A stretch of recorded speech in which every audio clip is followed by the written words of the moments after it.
welcome back to Dino's Garage for the XJR1200, and yesterday we were fitting the LED headlight to the bike.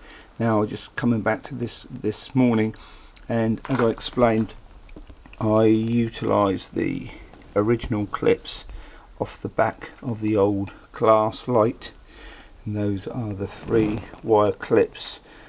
Now what I am going to do is just make sure that those don't sort of vibrate or sort of knock free by adding a little bit of some sort of adhesive.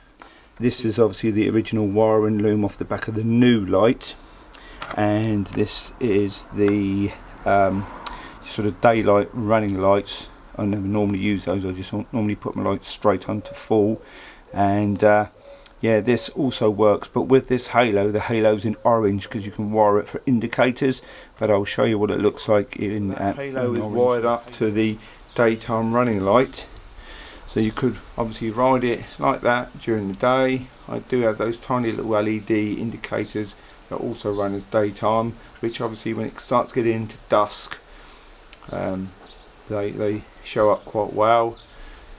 So that's how it would look during the day.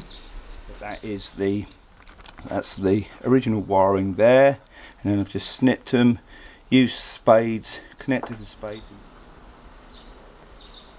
Nice, looks really nice.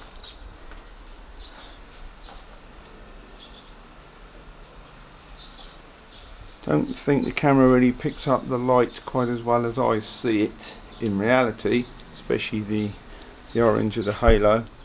And as you can see now, you've got 4 lit up, so it has that low round bulb, for want of a better term. It's basically a magnified LED, and it has those 2 side ones, and then it has that top one which is your high beam.